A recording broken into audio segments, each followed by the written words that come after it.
Okay, Dean, finish your story. I am the Cody Rhodes of this podcast. I mean, it's especially ironic figuring we missed last week. So it's like we were supposed to finish it last yeah. chapter and then it got missed. Hey, listen, the man fixed racial things, and now here he has a black man telling the story to finish his. So it kind of goes perfect. I left off, and I believe I was last talking about us going to Miami for Art Basel, and us getting stuck in the airport. You're leaving Art Basel. Yes. You're going back. So we were leaving Art Basel to go to New York. And after all the things that happened, right? All the her just not wanting, not understanding that Art Basel for an artist is like a musician going to South by Southwest. I am there to network and push my career as far as I can. Like, my whole thing is to meet people, network, and you just want to do romantic shit. This ain't romantic shit time. Like, you want to do that for Florida, Miami, we can make another trip. This isn't a vacation. I'm at work. Right. Which seems to be the story of my life as an artist, but we'll get to I mean, I've had that problem too, where it's like Yeah. I'll go to do a music video, and my friend will like come to work on the music video, like as a PA, and I'll tell them before, I'm like, listen, it sucks. Like being on set fucking blows because it's like you sit around for 2 hours, and then the work that you need to do is like need to have been done 15 minutes ago. So you get people yelling at you. Yep. And like artists are brats, and so people have shown up and like expecting this like not what's the word I'm looking for, like fun thing, I guess, like a relax. And they're like, no, it's gonna be great, no, I'll help out and we'll cool hang out and like it'll be fun, blah blah blah, and like no, it's gonna fucking suck, and it's work. Like, it's work. What do you expect? They don't expect it to be work. They expect it to be joyful, playful, like, and it's just like, no, this is like, time is money. Yeah. So it's like that. So art is hard. It is. So yes, I remember exactly where it was. We were both like trying to get on planes. She got on the plane. I let her go to New York ahead of me. So I got on the next plane. Right. Yeah. Was super happy. I was so happy. I did not have to do this trip back to New York next to her. I was like, oh, thank God. I could just get away from this person after a 3-4 days a week of you driving me up a fucking wall. So I'm just like, all right, great. We need to reevaluate this situation, period. But I'm also like, I'm exhausted. I kind of don't want to talk to you right now. I'm one of those type of people where I'm fed up, I need my break. Like, I need a break from you. And I just let you know, like, I just might vanish on you. I might not even really tell you. I just may just go ghost of just me telling you. And it's not ghosting you. You'd be like, hey, can we see each other? Need some time. It's just like, you've hit your capacity limit with me. Yeah. And it may be hard for some people who know me and may listen to this to understand. If you've known me long, you know I'm an introvert. So my social battery goes down quick. But I just know how to, from years of being an artist, you know how to turn it on, like flip that switch. Yeah. To interact with people. Yeah. When I'm in the negative, leave me the fuck alone. So it was just like, we didn't talk for like 2 weeks. Okay. All right. No, that's about right. That seems fair. Because also, you got to think, coming back from Basel, we're going into Christmas. I get seasonal depression. So one, you just depressed me and bothered me on me being in Miami, Florida, in a beautiful place. You drove me nuts. Now I got to come back and deal with seasonal depression and make back the money that I could have made out there. So we're like, okay, we're going to try to make it work a little bit more, which is always a problem because you get talked into a little bit. Be like, we can hang out. We can, let's see. And it's just like, all right, one last time, let's see if we can get along. Just get along. Okay. This feels in a, like, burning plane, like a burning Boeing 737 falling from the sky. Like, this is utterly tragic, right? This also leads into the last time we've ever seen or spoke to each other, and it's going on about 6 years. So it ends in catastrophe. Like it's not like a slow burn pushing out to sea. No, like it like the first part of this is like the boom of the fire starting of the plane in the middle of like 30,000 feet.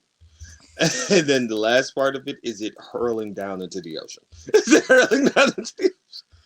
So I'm a part of a collective that I'm now like a curator and host of, and we're called Fantasy in Color. So I'm now a curator of a group art show, and I am What's it a called? host of Fantasy in Color. So that's my Can I mentorish join? group. If you come to New York and you got some photography, we could put you in there. Oh, I thought it was a black thing, so I was No, making no, we fun of welcome myself. everybody. Well, it's You a fantasy in color. I thought there was like a thing going on here. whites in color. White is It translucent. is. It's a color though. If you go by white paint, right? You go by white color pencils, right? Who buys white colored pencils? You don't use. Okay, as a painter and an artist, you use white color pencils. Fine. Okay.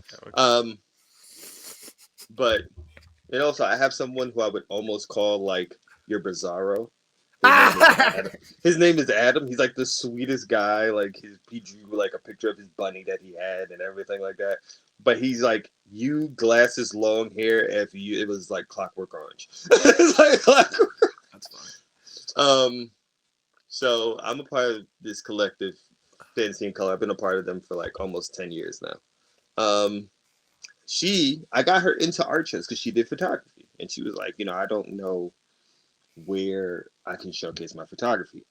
I'm cool with my mentor, and this is his show. I'm like, yo, put her. I'm like, hey, look, I'm gonna send you the thing. Put your work in it, but also don't be beefing with people in the fucking collective. Don't come interrupting my space with your bullshit.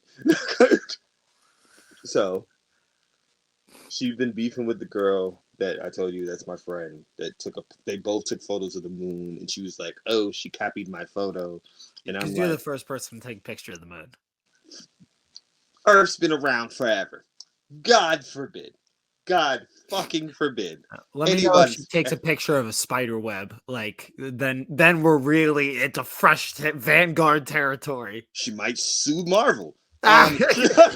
So my friend, I'm just gonna call her C. But she and me been cool since I've entered the collective. I'm trying to measure this between her and my ex at the time. And my friend knows that there's a beef here. My mentor knows. My mentor, and I'm like, you're chaotic. You want my life to be a headache. He puts both of their photography next to each other. And I'm like, sir, why? Why? Why? He knew what he was doing. He did. He absolutely told me he did this on purpose. Like, he absolutely told me. And I'm just like, this isn't going to go good. He's like, a good mentor. It's a teaching moment. It is. I'm like, this isn't going to go good. And he's like, come on. They got to have to manage it and put their things aside. I'm like, this is two Hispanic women. One's Puerto Rican, one's Dominican. This can go nothing else but wrong. That's a good battle. It is Shield Wyatt family. This is just everybody's been waiting for it. It's just too perfect. Boom, just instant. So we get to the show. Now, mind you, the show's not too far from her. It's in Jamaica, Queens, right?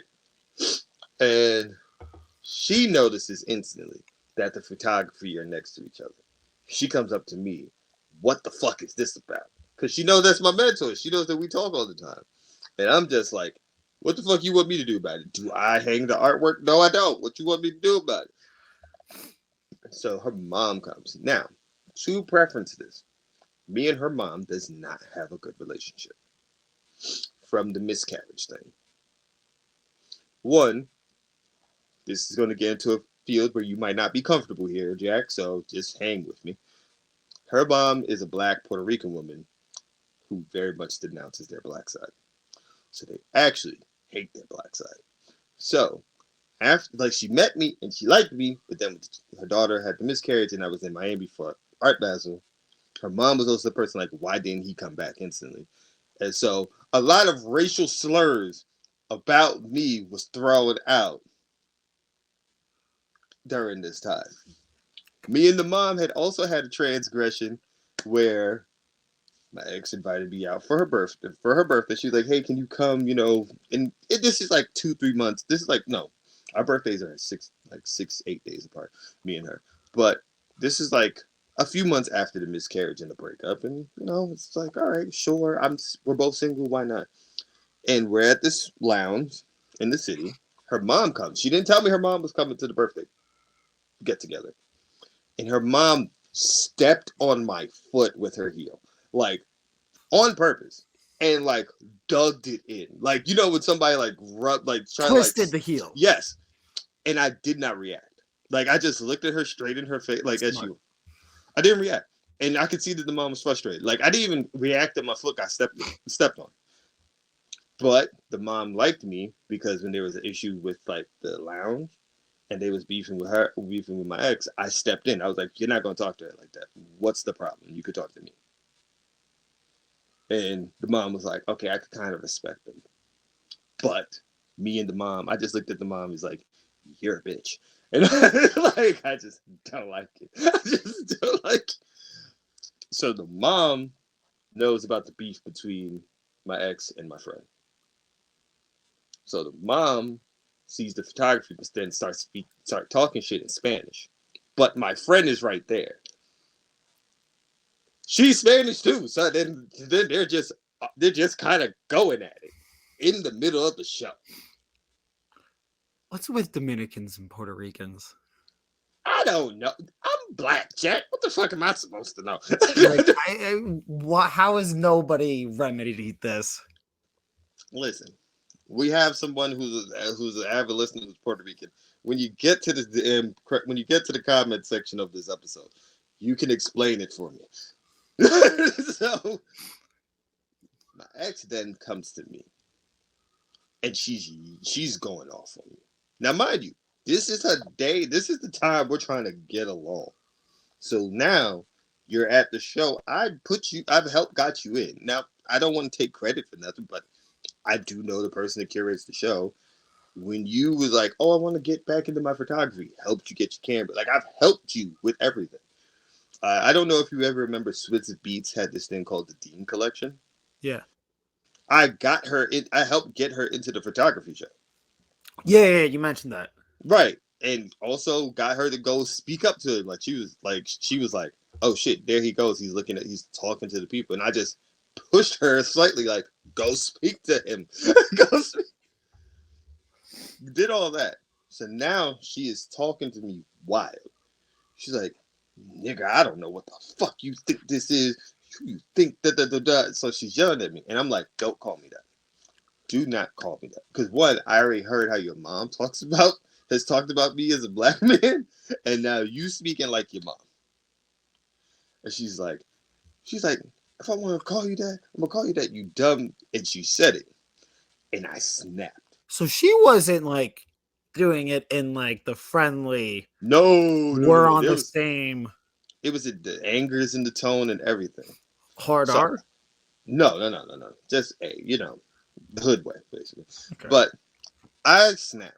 And I like this is towards the end of the party. So it's just me and her in this little section of just like face to face. And I'm like, "Who the fuck are you talking to? I don't give a fuck about none of this." I know you hit that fuck so hard. I said it. And mind you, this music blaring, and you could tell like her tone is like she stepped, because I'm not the person that loses my temper or cool often. So when I do, it's like, "Oh, I fucked up." Yeah. I was like, "Be a fucking adult, be a grown ass person. You do not own the fucking moon. You do not own any of this fucking photography. You are both artists. I don't give a fuck. You can either be an adult, crush the shit, or you get the fuck out my face and get the fuck out this event. Either way, I'm tired of this fucking bullshit. You ruined fucking Miami. You ruining this fucking art show for me." One of my friends, whose name I'll say, her name is Yvette. She's the sweetest person in the world. She comes up to let me know that, they're leaving. "Hey, if you want to take the train together, we can all take the train." So she's coming. I'm like, "Not right now." And Yvette just jumps back like, "Oh, shit." Because she's never seen me mad. She's like, "Oh, my God." And I'm like, right now. And I'm still going off on my ex in front of her. I'm like, what you gonna do? Order your fucking lift, take your ass the fuck home, and whenever we want to talk about some other shit, it's gonna have to fucking wait. Because I just had enough. So then, that's the plane bursting in midair. That's like the The combustion. Hindenburg has exploded. I'm with it. We have one other conversation around Valentine's Day, and my words there is, this is it. You do what you want to do. I'm going to do what I want to do. We are going our separate ways. We're breaking up. This is Hard us. break. We're not even together in a relationship. We're just like, this is done. This is dead. It's. And she was like, "What do you mean by that?" I'm like, "I don't think I can get any other clearer. You do you. I'ma do me." The what do you mean by that is always the fun one. Because It's always. they know what you mean. They just want you to change it by the time you say it again. I almost feel like I want to be like Samuel L. Jackson. English, motherfucker, do you speak it? English, motherfucker. I want to yell that. And I just say it again. So then we don't talk. And like, she's progressively reaching out to me over and over again. And we don't talk. Now, mind you, at this time, she doesn't know that I'm speaking to the person who's currently my girlfriend of what's about to be 5 years during this time that we've separated. Because I was already like this. I'm Not already at the art show. You're just talking no. to them. Throughout this time that we decided okay, we're going our separate ways. So then my friend, my mentor's wife, who I'm also very close with, and she's part of the collective still, and we work together to do these shows. She's having her solo show, right? Now, my current girlfriend ends up going to the show. This is the first time me and my current girlfriend meet in person. That event is hilarious. Because, so she's coming up the block and I see her, and I'm like, oh shit, she really looks like how she looks like. Because we've never met in person, we never FaceTime. I've only seen what she looks like through like Instagram, but we've been talking every day for 4 months. But I see this guy next to her, and my first thought is, who the fuck is that nigga? I'm like, wait, have you been talking to me for 4 months while you have a man? What kind of trifling shit A is man? this? Like, you have a man this whole time? And you've been talking to me morning, noon, and night? This your man's? So, here's the funny thing. I have a best friend. Her name is, I'll just go with A right now, instead of calling her by her name. She comes, and me and her, we are like brother and sister. Yeah. So my girlfriend saw that. She's like, "You have a fucking girl this whole time? You've been talking to me." So it's funny. We're so silly. People are so silly. It's They hilarious. just see somebody of the opposite gender and assume that you two are together in a romantic way. Instead of like, maybe they're just friends and hanging out. Maybe they're just kicking it. Maybe they just enjoy each other's company platonically. Funniest thing is, it was my girl, like her birthday weekend at that time. I just didn't know. We didn't know each other at that time. But that's her friend who he got her a gift. And he was like, "Oh, I'll come with you to the show. I like art shows." She didn't invite him. He invited himself. So, You want to come hang out at the art show? yeah. So it was funny. But I'm at the bar talking to who would be my current girlfriend, right? And she's getting ready to leave. I'm like, okay, cool. Because I stayed to the end of the show. Jack, kid you not, I just look over for our podcast listeners. I just look over like my right shoulder, like this, to look at the door. My ex is walking through the door. Beelining it to you? No, she just walks in. Okay. With one of her friends. Okay. And I'm just like, what the fuck are you doing here? That's the first thought in my mind. Out. I'm like, what the fuck are you doing here? Luckily, my current partner, she ends up leaving before my ex walks over to me. So I'm like, good. That disaster is avoided. Like, that is my main thing. But my ex comes, and then she sits at the bar, like at the other side of the bar with her friend. Now, her friend don't know that we're not dating. So the friend sees me on the opposite side of the bar, ignoring her existence, and is confused. She sees my ex just like not coming up to me and is confused. Then I'm talking to a bunch of people and everything, and then the friend comes up and she's like, "Hey, good evening. Like, hey, what's up? How are you?" And she's like, "What the fuck is going on with y'all? Like, what is this?" And I'm Yeah, like, "I don't explain know. to me Right? dynamics. Yeah. I don't know what's going on." I'm like, "I don't know what you mean." They're like, "What did they tell you?" And then they come, like as I say, my ex comes around, and they're just like, "I told you he's been acting weird." And her friend's like, "Yeah, he has been acting," and I'm like, I'm getting aggravated again. No, I'm not I'm like, acting weird. We broke up. so I'm like, what the fuck do you mean weird? We're not together. And her friend stops and is like, bitch, what? You didn't tell me this. I'm like, what? And so my ex goes to say something. I'm like, that's shut the fuck up. I said, shut the fuck up. I'm like, shut the fuck up. Fuck you, bitch. What? Shut the fuck up. I'm like, what has she told you? She's like, y'all been together, but she said you've been acting distant for like the last couple of weeks. And I lose my shit in the middle of this art event, Jack. Oh no. But luckily, the art event is like ending, so everything's wrapping up. Okay. So I'm like, You picked a no, good time at the very least. right? I'm like, no, I ain't been acting fucking distant. We ended this shit a fucking month ago. I told you do you, and I do fucking me. I don't understand what's so fucking confusing about this. I was like, you habitual lying ass motherfucker. How the fuck you keep making shit up? All of a sudden, you start sounding like Shaft. Right? I'm like, you keep pushing me to act. You keep pushing me to act Pathological liar ass insanely. motherfucker. Because I'm just like, in my mind, I'm like, all right, how many lies can I deal with? We have the lie of cancer. We had the lie that we still together. We had the Oh, lie of I'd the whole ex. forgotten about the cancer one up until now. That's a good one. I'm like, That was a you. good bit. That's why I was just like, you fucking habitual lying ass motherfucker. That's pathological. So I was just like, That's a no. disease. Very much so. I'm like, no, we've been cut this off. I've been stopped. We don't need to fucking talk.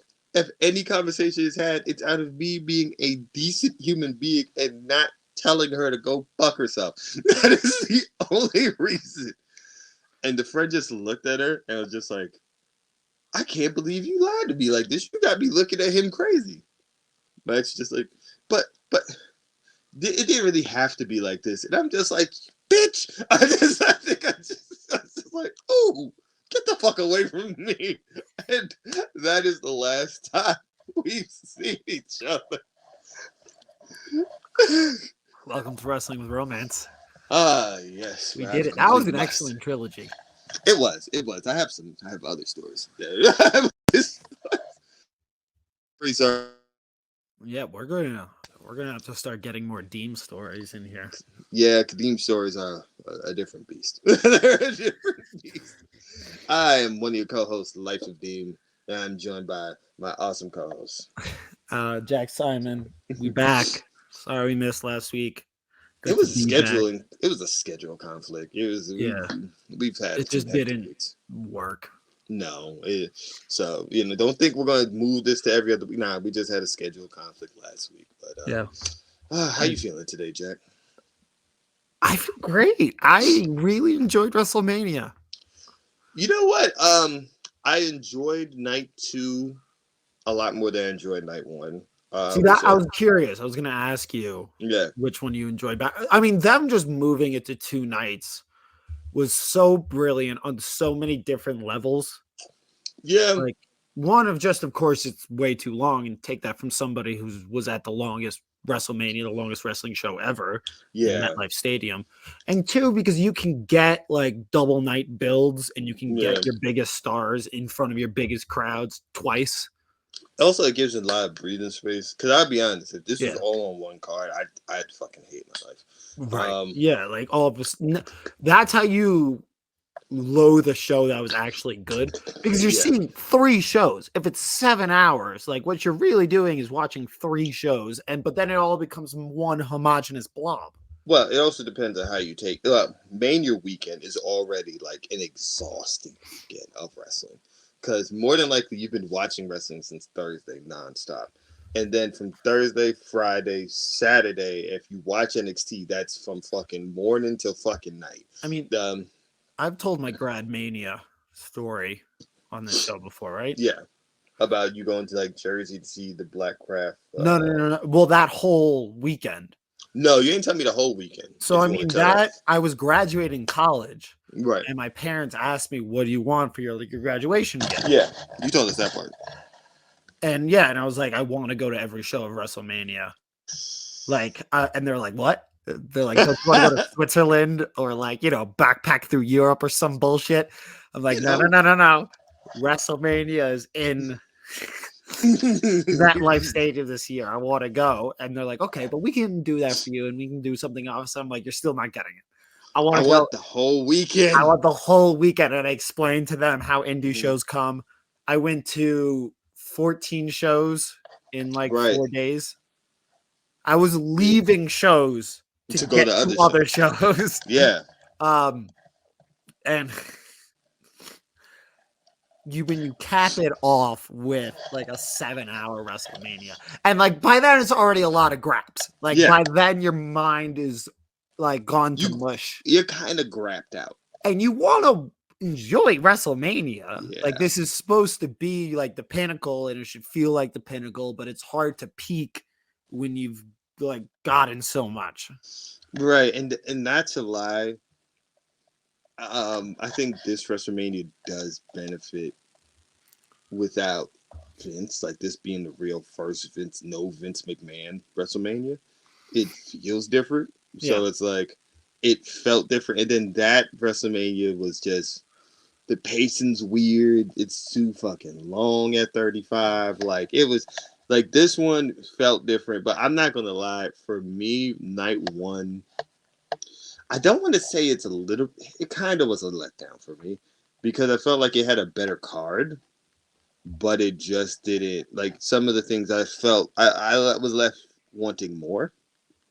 Like I think and I look at night one, like I really like Rhea Becky. I I mean, thought I that think Rhea is the best wrestler in the world. yeah. I Uh, yeah. Man or woman, she would be, if you were telling me, all right, name the 5 best wrestlers, I would say Rhea Ripley is in there, and she's not 5 and she's not 4. Like I can see an argument where she is the single best wrestler in the world. I could see that argument. Danielson, Okada, Rhea Ripley, So we not putting Osprey in there? Osprey. I was gonna say Osprey might be a little higher than her. You got to put Osprey higher than her. I would put Osprey higher than her. From my personal taste, I could see where hands down, I think she's the best women's wrestler. I think she's one of the best women's wrestlers, hands down. If not, she's definitely in the top 2 to 3 conversation. I think I like that match. The ladder match was too cluttered for me. Yeah, It was too that much. it didn't do anything for me, and I Uh, love like manic ladder matches, but yeah. it just didn't do anything for me. I'm not very crazy about Austin Theory or like I'm just not Austin Theory guy. So I him mean, winning, I'm curious to. I guess I'm excited. This is probably going to be their biggest chance, like yeah, getting a chance. I feel like this is very much them giving Grayson Waller and Austin Theory their moment to sink or swim. yeah, Where I think it's that's like, it. okay, you both have had a lot of hype. You both obviously have the tools, but like as Cena said, I don't believe anything you do. Like, here's your chance. We're gonna put the Yeah, spotlight on you. Figure it out. um, Nobody can ever say we didn't push you. that's a fact. While I don't care for Awesome Truth, a black man won the title, so you know how I roll. You know how I roll. You know how I roll. Shout I out to love all. it. And I will say, our truth almost ruined my feeling about this on Instagram later that night. There was a post, I guess Vince McMahon's trainer talking about people taking sides before Yeah. knowing, and he commented 1,000% like he's like on the side of the trainer, and I'm like, truth, just shut the fuck up and let us love you for right now. Like I get it, you and Vince got a relationship, just shut the fuck up. Sometimes I forget Truth is 50. Sometimes I forget Truth is like something later in his age, but my letdown match of the week is Jimmy versus Jay. That's everybody's. Yeah, like It felt rushed, which is wild because the shit happened at SummerSlam. But also, I think it No, felt. not the feud, the match. Oh, I think the match was just. I think the match had no heat. I think the issue with that is that match needed a stipulation, and I think it's weird that you didn't get like Rikishi involved, like their dad. Like, get something. Give me some As a emotional special element. guest referee. Yeah, like give me a It feels like Rikishi just doesn't want to do anything in the WWE right now. he Like, because you promoted it. feel like he would have done something by now with the Yeah. Bloodline story. Like he's been on Instagram, the bloodline. Like he'd be on Twitter tweeting about Yeah, it. but And I'm I'm saying just like like, not on the show. yeah, it Because you just feel like he feels would have done something by now. for sure. It just feels it needed a lot more. Like it needed more seasoning. I feel like they could have had a good match with the setting they were in, and they just didn't. It seemed like one they were trying to do like a Roman match, and they're not Yeah. Roman. Also, Jimmy has not been someone to take serious since SummerSlam until now. Like Jimmy versus Jay could have been a more pro wrestling spectacle, Yeah. sports or entertainment spectacle. Like we both wanted to see them as single stars for a while. We both wanted to see what they got as single Ooh. stars, and they've been wanting to prove themselves Well, as single stars. let's not use we. You use we a little too freely there, sir. Yeah, but I would say even like you're curious what Jimmy and Jay Uso can do as no. I like Jay. Like Jay being a single star is a surprise. But honestly, I'm of the party. Not every tag team needs to break up. Like some tag teams need. I to stay agree. No, together. no. I agree with you And wholeheartedly. I think the issue is, I don't think Jimmy's a really strong singles wrestler. Like they haven't shown me anything to take Jimmy as a singles wrestler. Like he's lost every singles match he's had. It also felt like they were doing an empty Arena match. that It in 100,000 people, like they're talking to yeah. each other, and it's like nobody can fucking hear this, Hear you. and so the crowd can't get into it. So Also, you lose that crowd yeah. interaction, and that's how a match gets boring. Also, one of And my especially friends had boring when said you're just this. fucking super kicking each other. It's not like that shit is filled with like great Right? wrestling No. around it. My friend had said this. They said it felt like they'd never been in a ring together against each other. Like it felt like there was like zero chemistry. Like, and I was just like, you know what? That is a good point. Like, it really did feel like they've never wrestled each other before. Yes. I'm trying to see what was the next. It's the trios match. Actually, before that, I got a bone to pick. My only issue. Oh, Ray versus Dominic. Issue, why the fuck was look? I get it. Or not Ray versus Dominic, but yeah. Andrade and Ray versus Dominic and. I like Andrade, right? I've talked good about Andrade on this podcast many times, and it's not because he's in WWE. I feel this. I thought he did pretty well. Why the fuck was he put in here the night before and Dragon Lee taken out? I don't like that. I think there was an injury. I don't know. There's nothing been confirmed that Dragon Lee was hurt. It must be an injury. The week before he was in unavoidable. Must have happened. The week before, just be that they changed their mind. The week before, Dragon Lee was announced for this, so it couldn't have been an injury then. Like he hasn't wrestled in the last week, so but there had to have been extenuating circumstance. You would still hurt yourself. No, he couldn't be hurt because he just did the speed thing like the day before, and he was healthy. So I got hurt at the speed thing. No, like they said he was fine, nothing wrong. Had to have been an extenuating circumstance. I don't know, but it felt weird and it feels rushed to put Andrade in there because you was just having him. Oh, if you help our Ricochet problem, you could get into Judgment Day. How the fuck that whole progression in a week threw me the fuck off, and it kind of just threw me off for this match because I'm just like Dragon Lee in this whole thing makes sense. He had the issue with Santos. He had all that. Just make it a Ray Santos match with no DQ. I'm just so confused. So that just threw me off. Like it was good. Like I'm not saying the match is bad. It just took me out of it. I just really want a Ray versus Dominic mask versus hair match. I feel like they probably gonna do it at some. They have to do it at this point. Like that has to be Ray's send off match, right? Yeah. Like well, that's what I think everybody's thinking is it's his mask versus hair. It's his retirement too. The women's 6-woman tag. I liked it. I love to see Jade Carter getting all that love. Oh no, great. Loved it.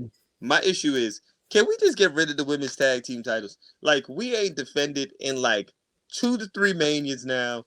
Every time when the I mean, I tag don't think team they should get champs, rid of them. they don't care. I care. Name me another women's tag team. The Iconics. They're not in WWE. Oh. They ain't got none. I could see Jade and somebody carrying them for a while. Jade and Bianca would be really cool. Jade and Bianca, yeah. And Jade can get up more work in. But who they facing after fucking Kabuki Warriors? They'll figure it out.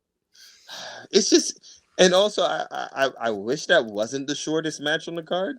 Like, I kind of would have liked that to go. I would have liked that to go longer than Jay and Jimmy. But if you see, it seems like Jay and Jimmy was shorter, and I don't mean that as like a diss to the trios match. Nah, the Jay and Jimmy was longer by nearly 4 minutes. And I saw some hate on Jade for like, oh, she came back and like she's the same wrestler, and like for what she said on Busted Open of she doesn't have time to grow with the company. Like, I get it. It makes perfect sense. I've made similar like decisions in my professional life. And like, you look down the line, you see that'll probably be a half decade before your decision possibly pays off. Yeah. And by then it could be too late. Like, if you're right, you still may not hit the peak that you want. Yeah. And because it's never going to end up as optimistic and as high as you want it to be. And if you're wrong entirely, you just blew your prime. She's 31 already. And like, anybody who shits on the decision, like, has probably never had the success to face such a decision. Yeah, I don't knock her decision. My only gripe with the match was I'm kind of tired of seeing Asuka losing on WrestleMania so often. Like, that rubs me the wrong way as an Asuka fan. And also, did Naomi even really get some shine? Like, I don't even feel like she. And I hate that. Didn't. I don't. What did she leave TNA for? What the fuck did she leave TNA for? Be with her husband, money. You're right, man. God forbid I want somebody's, some get more showcases than to be with their family. But who am I? I isolate from everybody. Gunther and Zayn didn't really do anything for me. Oh, match of the night for me, hands down, because I loved it. Rhea Becky was night of the match of the night for me. I have it. Sammy Gunther, Rhea Becky, then the tag match. I think it's like the hype of like, this is going to be a hard hitting warfare. It was for me. This is where my like WWE cynicism like kicks in, where it's like, even like where the hard hitting of it all, I'm like, this is just lame. Like, this is, if you're going to hype up a hard hitting match, I'm expecting some AEW shit. And this is still very much a watered down version of what it should be. You know, it's funny. I thought we would just disagree on the tag match for tonight, but I did not see us disagreeing on Sammy Gunther as well. Because I loved everything at that match. And I didn't think it was bad. No, but it's my match of the night. It's not yours for you. So it's like we are in oppositions here.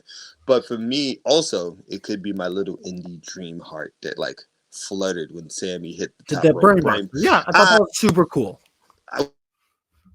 And to hit it on Gunther of all people is not just a callback, but it's the next level. But when he hit that and Michael Cole yelled, "Brain Buster!" Brain Buster! Listen, I don't even look. There's moments with WWE where I'm just like, they do too much shit. When I tell you that hit me right here in the heart. That hit me right here in the heart. I loved it. I thought it was the best match of the night for me. The tag match. Okay, so I have two thoughts. Okay. The first half is too slow for me. The first half of that thing is just, and I get it. We just getting the Rock kind of gotta get warmed up in the match and everything. It just ain't doing it for me. It really, honestly, the last 10 to 15, and I also felt like it was way too fucking long. Way too fucking long of a tag team match for me. And it's like, and it's this space. But the last 10 to last 10 minutes was great. The first 20 was kind of fucking annoying for me. So it's a good match, but Yeah. it's a good match also on a card where I felt like I wanted more from a lot of other things. So it gets those points for me. But the last from when Roman spears Rock all the way on to the end, I'm like good. I like it. But I also can't act like the first 20.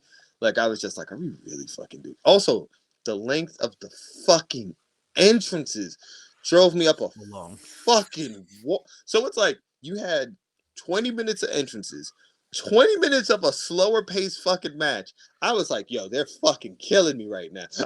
And I will say, I was not impressed by any of the entrances this weekend. And I love the pageantry of wrestling. Entrances are one of my favorite part. I was unimpressed I would say I by like all of them. Drew's. I wasn't impressed with Drew's. I liked it, but I wasn't. It didn't do too much for me. Like, yeah, it was a couple cool stuff, but yeah, Yeah. kind of underwhelming. As for the match, there's 3 spitting spots. 3. There's 3 drinking the water and spitting it out. It's like, okay, so you don't like, you're kind of grasping at anything here. There's not a lot of ideas of how to like get through this match and how to not make it feel like a video game match. Losing to a people's elbow in 2024 sucks. That shit fucking blows. Like the time for that move as like a finisher has just passed. And I think it's very much The Rock just not being in touch. Or it was just a way to like he knew it would draw heat. I don't know. Or he thought it would draw heat. I don't know. I think it sucked. I think it was a really lame thing to do. And also it was an underwhelming ass people's elbow. Is there any way to really get a captivating people's elbow? Oh, hang on. Let's not just say things, all right? Let's not pretend that there's not like incredible people's elbows. No, I'm not saying that there's not. Like, don't get me wrong. The one on him in British Bulldog where he slid in the fucking loafers. But Like, there's don't get me more wrong. too. Yeah, That's but the more memorable one. But I mean, and also like with all the acting that Dwayne Johnson has done, his best character is still The Rock. Yeah. And I love to see him so engrossed in that character. And like being that close to The Rock, to Dwayne Johnson, to a multi-million-dollar bona fide movie star, and being that close to him as they brawl through the crowd, it's an experience so singular to professional wrestling. Yeah. Is like nothing else can bring you that. Yeah. No other art form can bring you that sort of personal closeness, physically, literally, and I don't know, in the fandom of it all, where you can actually see the sweat getting thrown off of your favorite star. Yeah. The match, mid. It was cool. Yeah. Whatever. Like I think like honestly, it's like okay. Like it's just okay for me. Yeah. Night 2, I thought it was better. It was the better show. Way better. Hate to see Bubba Ray happy, but besides that, I was. Let me tell you something. So, me and one of Jack's friends, who's pretty much the reason why me and Jack are even here doing this podcast, had a very interesting conversation on Friday. We was watching Supercard of Honor, and Bubba Ray's comments about Kenny Omega learning from Randy Orton. Like we talked about that, and I was like, I've never heard something so fucking asinine. But then when he showed up on night 2, I was like, oh, no wonder we're doing the whole WWE shit. Right. You fucking fat cocksucker. Sorry, I couldn't help it. It just felt it on my heart. Like you fat bastard. Like you fat son of a bitch. Wait, we skipped over Seth versus. No. We're gonna get there, but you said Bubba Ray happy, and I just couldn't let that just sit on my heart. It was the first thing on my mind. Is that I hate to see Bubba Ray happy. Seth versus Drew was really good. I like that match. Yeah, I thought it was a really good match. I'm not going to talk too much about this other person, but the CM Punk involvement leading to the Damian cash in was cool. I knew Damian was gonna cash in that night. I didn't have that in my head. Oh, I'll show you. I called it that afternoon where I believe you. You don't yeah. need to pull receipts. I think it's. I don't know. I'm curious of what Yeah. Damian Priest is now going to do with that title. Well, they set it up Raw last night that his first challenge is going to be Jey Uso, which I'm just like, okay, interesting.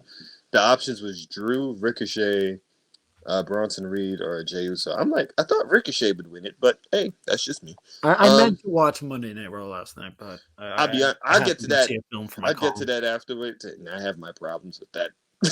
I am more likely to watch weekly WWE television after Mania than I was before, which is the whole point of Mania and a good premium live event.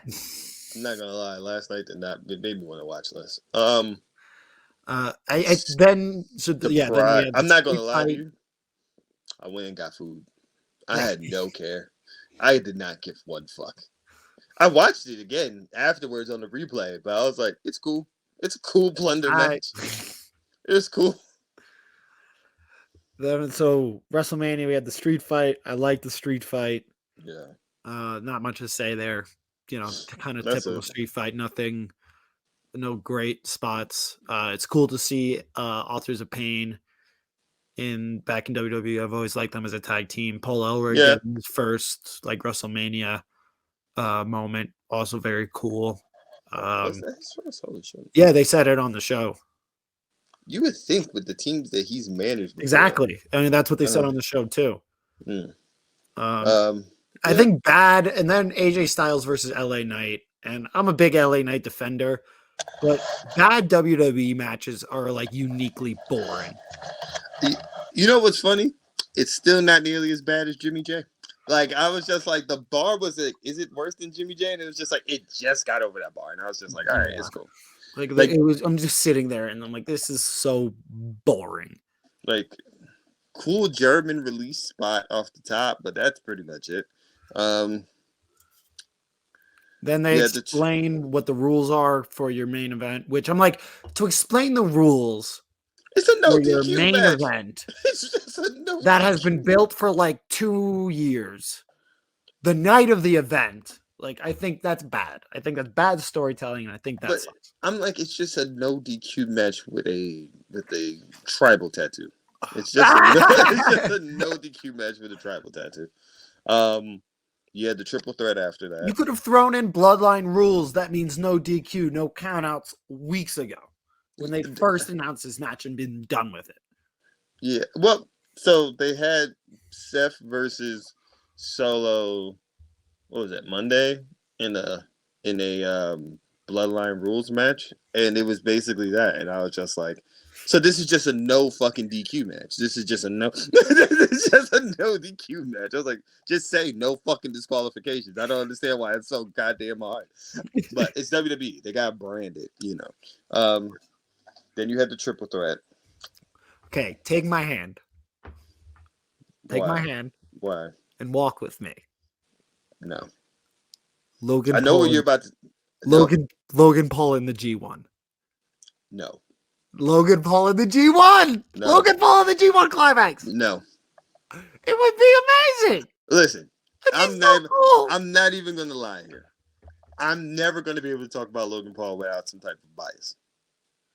Why? He's fine. It's not a big deal. So he's a piece of shit. Star. Listen. It has nothing to do with his wrestling. His wrestling. I am somebody who can, like, I get it. Sometimes people say you gotta separate the artist from the art. I don't even find him that bad of a person. I think. I absolutely do.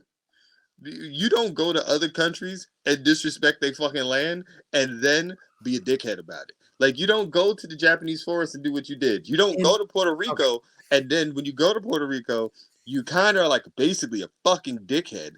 And the way that you address it, like him being in Puerto Rico, driving up tax just so he could get a tax break. Like, he doesn't get taxed while he's out there. And then you're just like, okay, and what the fuck is that a problem for? But you're taking up and driving up the cost of shit for people. And basically, like, you just rude as fuck. Personally isn't doing that. No, but he's Like, if also you want someone to who, use him as like the poster boy for that sort of activity, fine. but also when you do it and then you want to point at other people and just be like, I don't give a fuck about how y'all feel about it. You're a piece of shit. I'm always gonna feel like you're a piece of shit. Fuck Logan Paul. Fuck I, Jake Paul. Fuck Daddy Paul. Fuck the lines of Pauls. I don't give a fuck about them. Fuck them. I will never ever. I will never speak about this man in a way that does not come off bias. I will just say the match was fine. I in liked it. I in liked my it. opinion, in my opinion, I'll briefly address Logan Paul as a person just because you brought it up. Obviously, what he did in Japan was awful. I Yes. think he's been quite apologetic and has done the work to understand how awful it was. I think when you are that young and who has been in the public eye for that long, you're you it changes you as a person, and you get an idea of untouchability and Yes, agree. invincibility, and frankly distance you from like the emotions of a normal human being should have. Like, the environment that celebrities are in is sick, like, and we've seen it because it has turned so many good people, Martin Lawrence standing in the middle of the street butt naked screaming he's a Jedi. Yeah, Like, it has it'll turned drive you crazy. people. Yeah, and for him to be that young, and not only for he is in the public eye, but his whole business is remaining in the public eye. I think something like that was inevitable, and the fact that he did it and then took a step back and did the work and kind of came back as a new person, I respect and I think is cool. Yeah. Um, Moreover, now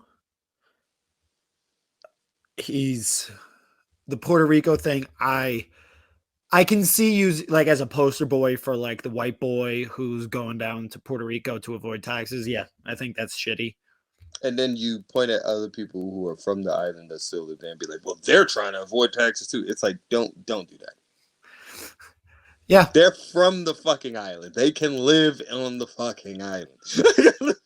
Jake Paul, I think, is playing a. Not even. I think he's pretty open. I'm doing a character.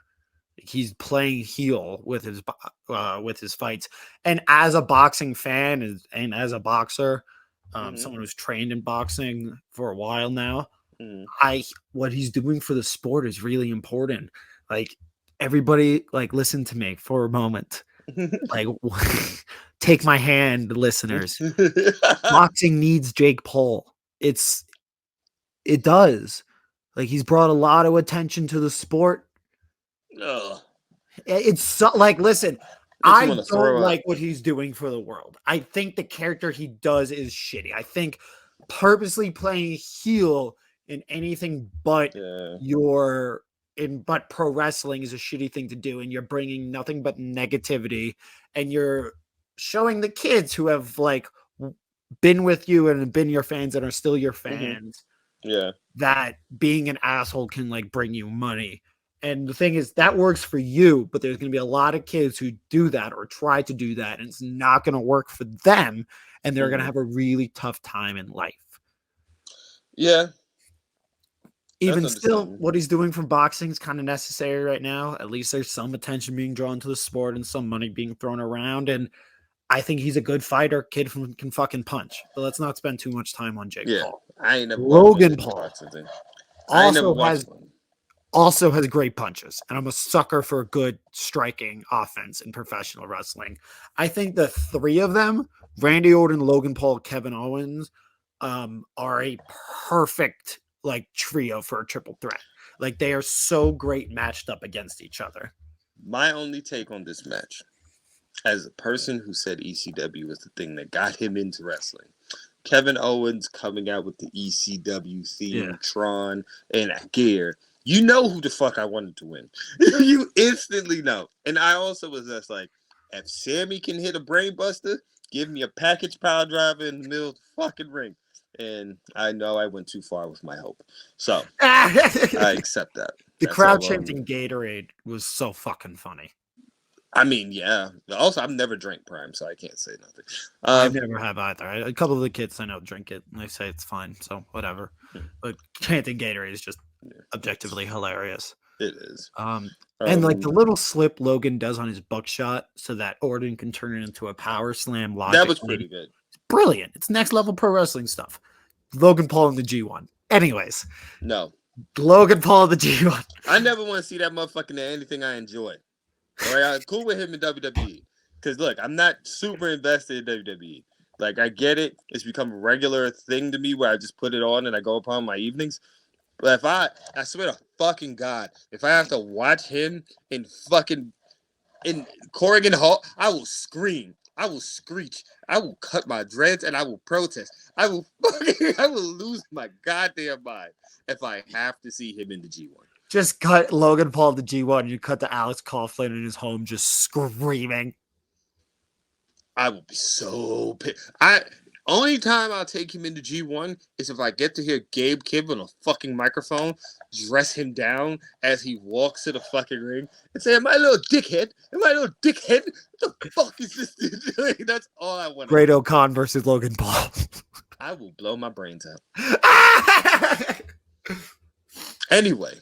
Damage control is so fucking cool.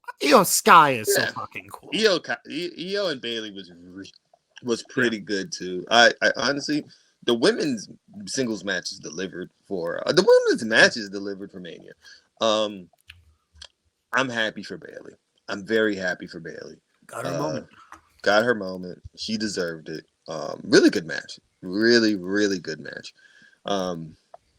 Yeah, I just enjoyed the match overall. Like, I loved how when Bailey kicked out and Io just started going crazy. She was like, one moonsault right here, another moonsault off the middle turnbuckle. I'm gonna hit you with the third moonsault, and I was just like, "Damn, I love this." All right, let's talk about it. All right. Was here. The match was almost beside the point. Is like the problem.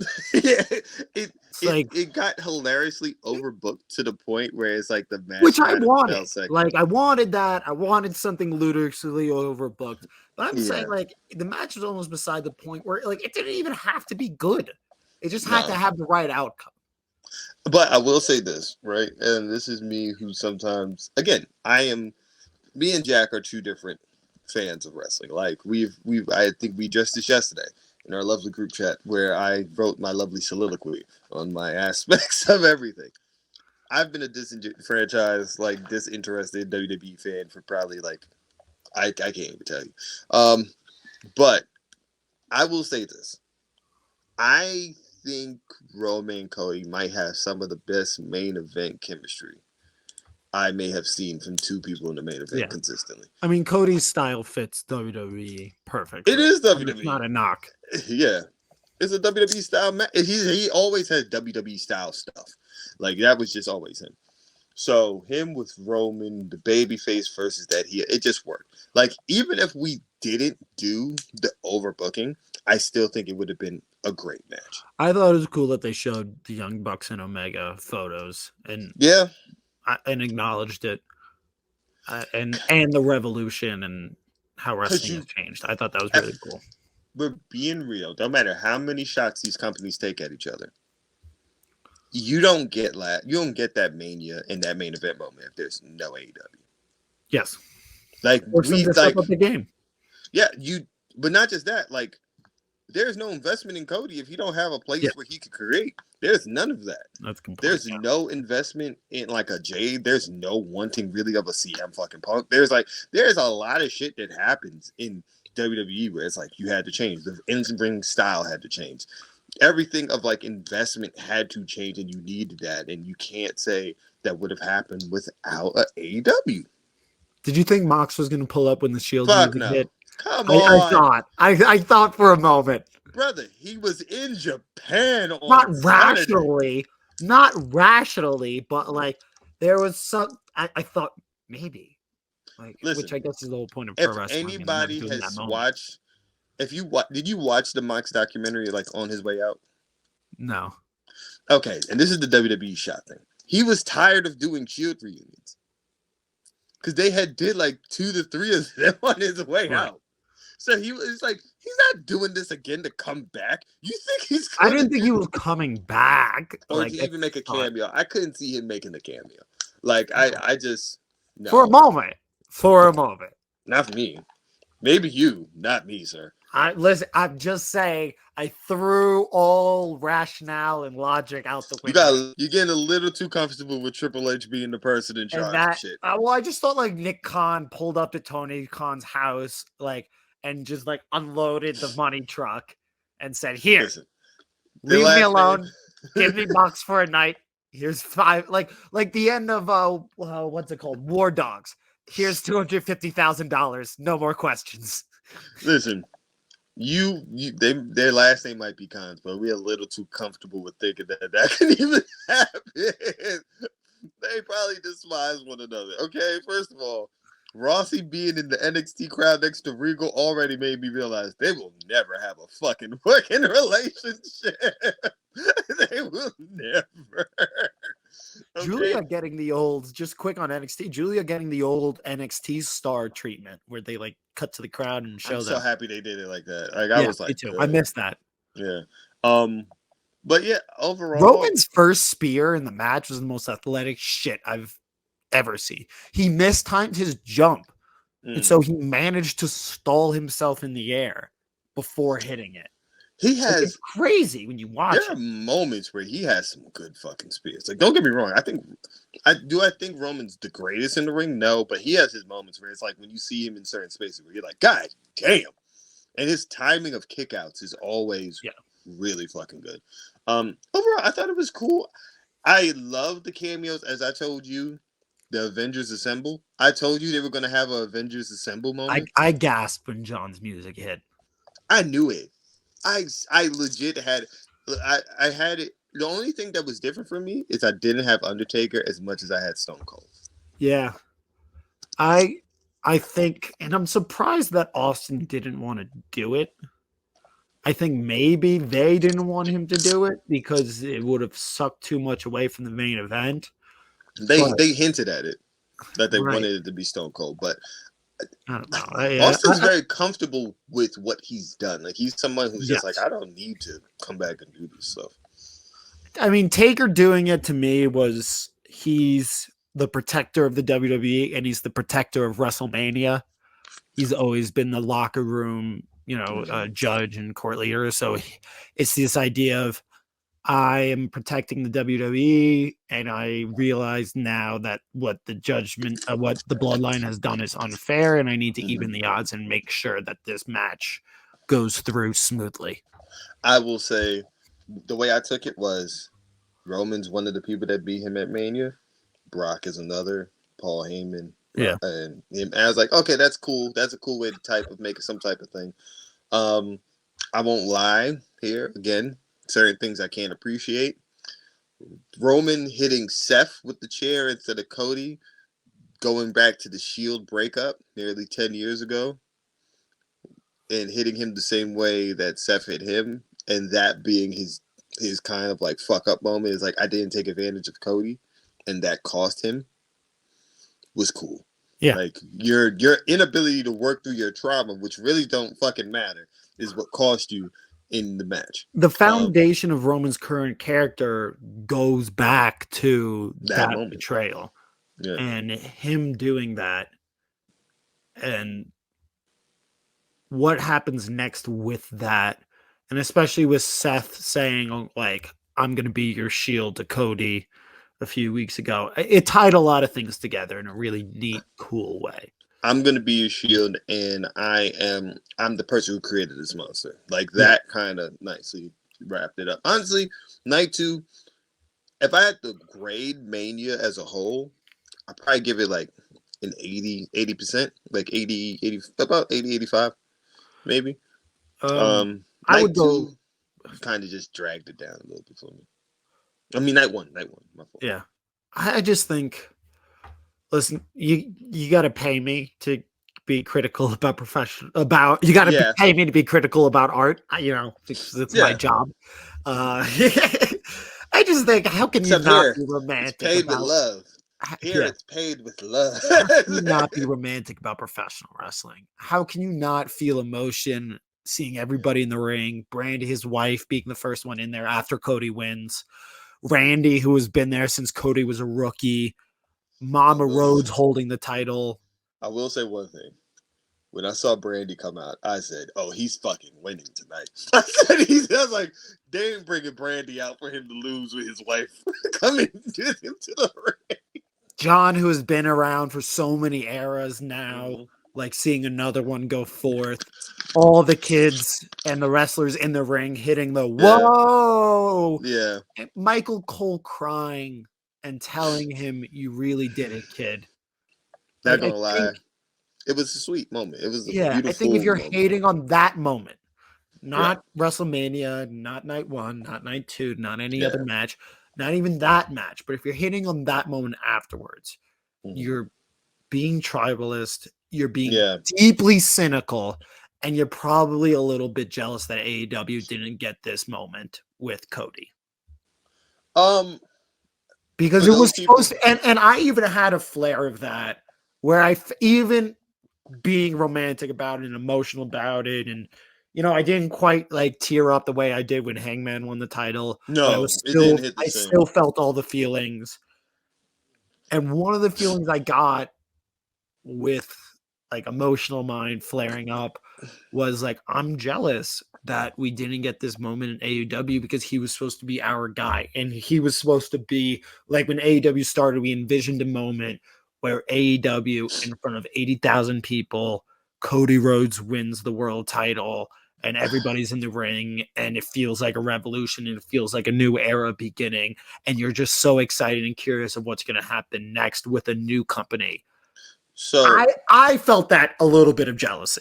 I'm gonna say this part, and this is me as someone, and I don't think we ever got into this, especially with me and my thing is starting in AEW.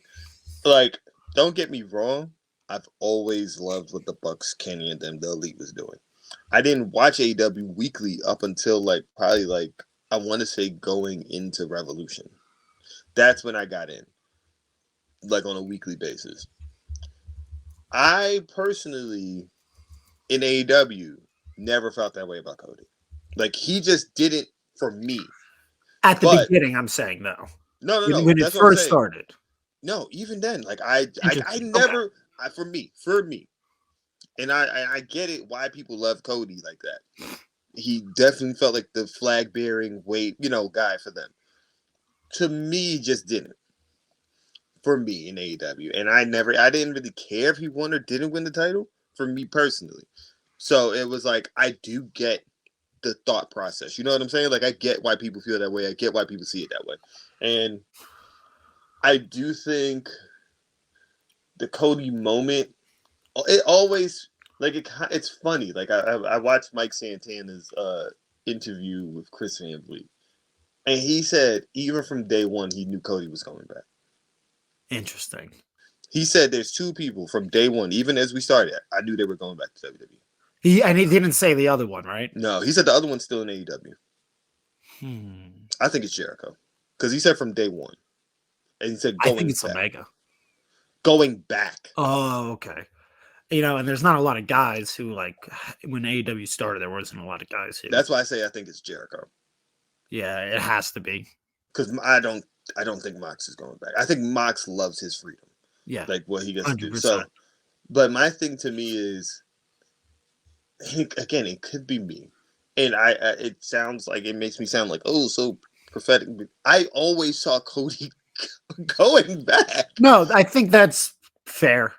Like even at All In, like I was like, oh, this is awesome. He's probably gonna have a great moment when he goes back to WWE. Like I legit was there. Like he's gonna get this moment. I didn't think he was going back, but I also didn't really think about it at all. Like it never shocked me when I found out that he was going back. I was just like, sounds about right. Like Punk shocked me more than Cody. I think Cody shocked me more.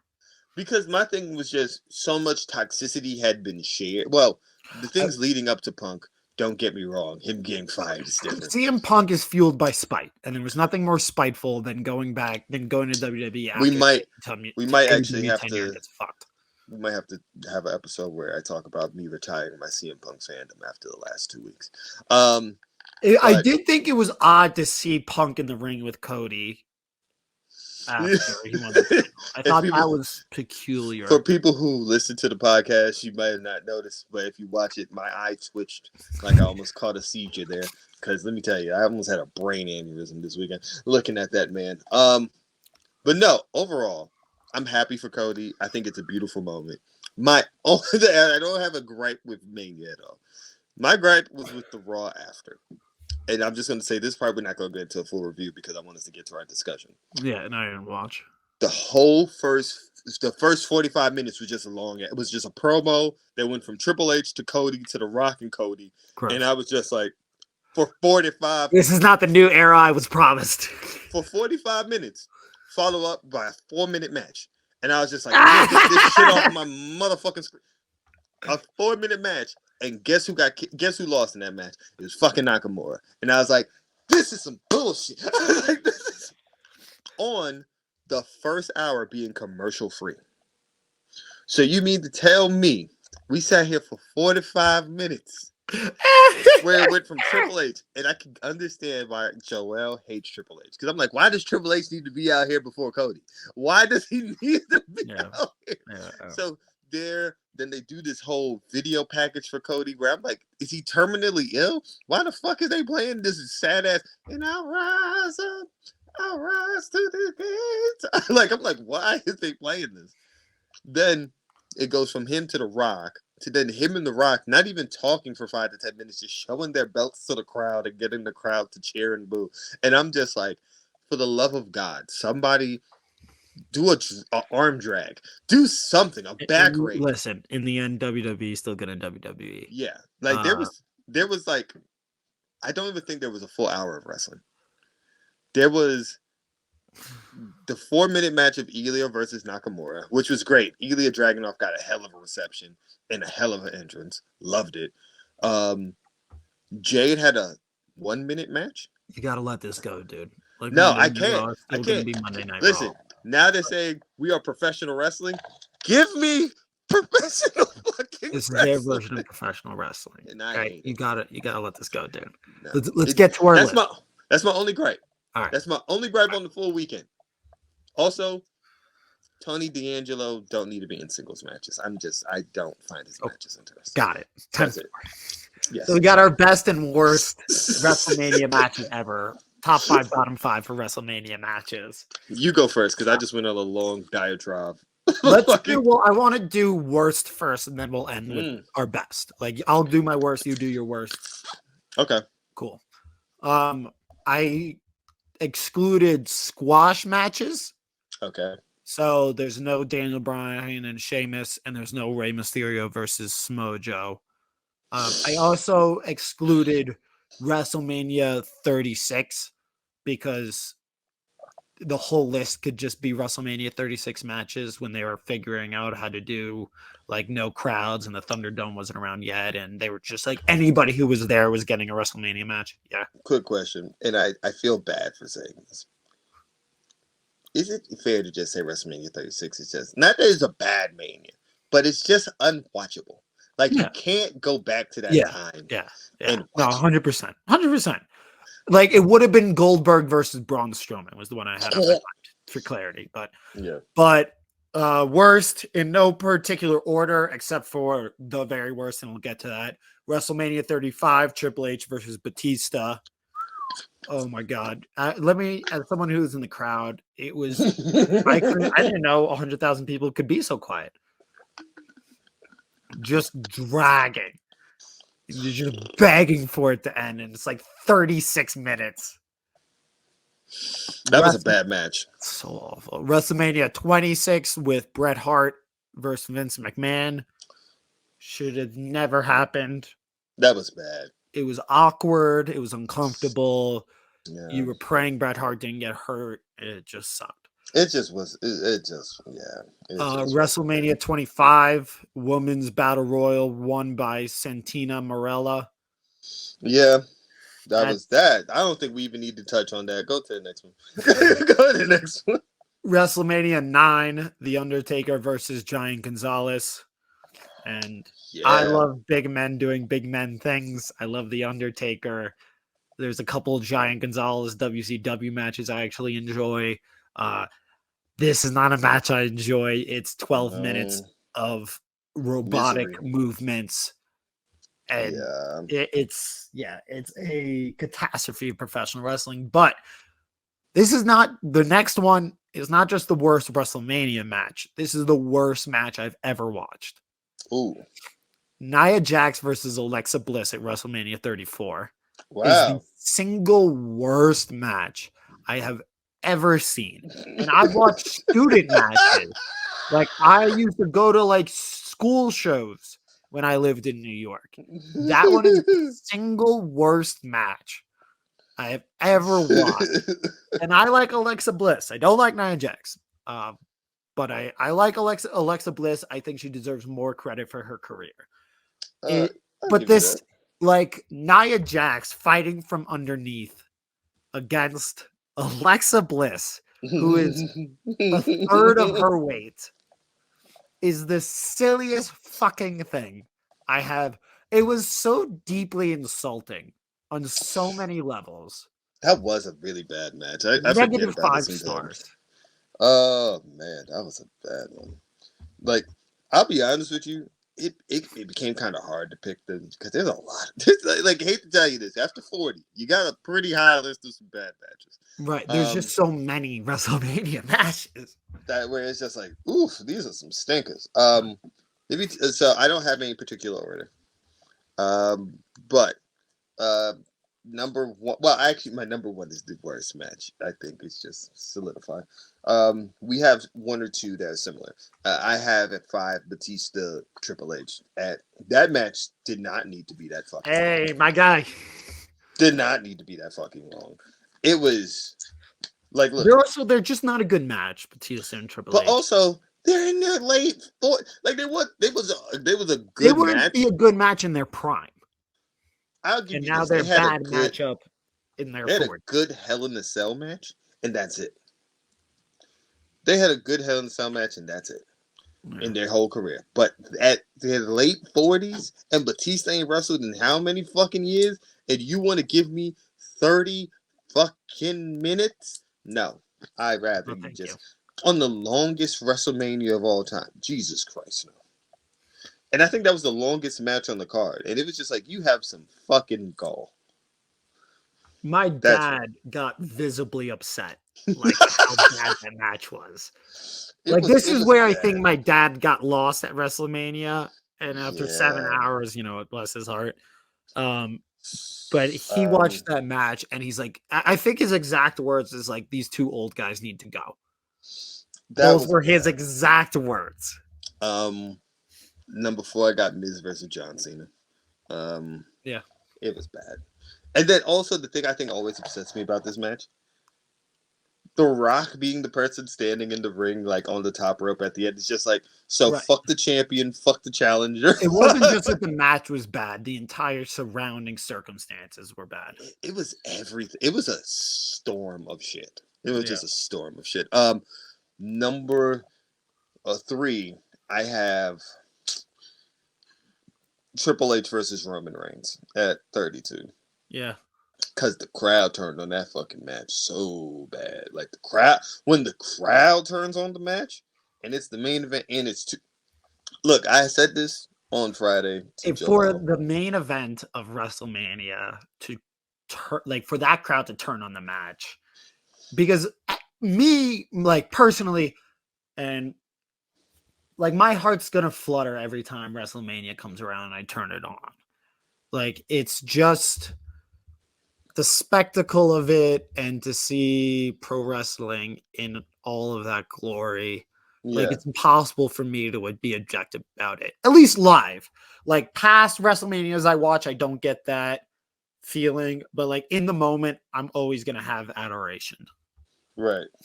And I feel like that goes for a lot of people, especially people who buy tickets to go to WrestleMania. Yeah. For those motherfuckers to turn on it, that's bad. And like there was another one that nearly made my list where the same thing happened, where it's Brock versus Roman at 33. Legit, no, 34. That Yeah, was 34. about to. Excuse me. That one was up there. Let me Yeah. tell you. Honestly, it's one of those matches where I'm just like, ugh, like why? Actually, for me, um, my next one is my next one is Triple H versus Randy Orton at 25. Um, it just because. Listen, I've said Triple H might have like one of the worst WrestleMania records ever. Like, of just matches that just ain't, they don't do it. But to for that to follow Shawn Michaels and Undertaker and end up in the match to close That's the a tough show, spot. That's a tough slot. that is rough, brother. That is rough. Oh, but the match that is the number one hands down worst match I've ever seen. The fact that they gave this match 30 minutes, they all deserve to burn in hell. Michael Cole versus Jerry Lawler being 30 fucking minutes. It's a long match. 30 minutes. A lot of time to take up of on a WrestleMania card. Of Michael Cole attempting to fucking wrestle. Jesus Christ. Jesus Christ on a motorbike. And he won, right? Yes. Awful. The worst thing I've ever seen. I think 27 was so like. Listen, and I want people to understand this. Between 27 and when the pipe bomb happened, the straw that was about to snap on the camel's back was so thin. It was like the last hairs was just about to snap, and I was about to give up on wrestling. I was about to be like, you know what? I can't do this shit no more. Can't do this no more. I had to watch a 30-minute Michael Cole so we match. can end with some positivity. Okay, you want me to go first or you? Why don't you go first on this one? Okay, my best one. The Order. Jesus fucking Christ. I mean, I didn't order my worst. I'm not. Yeah. I'm not ordering okay. my best. This one's definitely not in order. I'm not ordering. My best, so. Surprisingly enough, after I just said what I said about him and his WrestleMania record, Daniel Bryan versus Triple H. That was an amazing opener. Yeah. That's one. I have Kurt Angle versus Shawn Michaels instantly. Like, that was fucking amazing. I think it's one of Shawn Michaels' best matches ever. Yeah. That's a great pairing. Yeah. Like, the styles just fit. I mean, TLC WrestleMania. I mean, come on now. It made me want to do shit off of a ladder, and I know goddamn well I can't.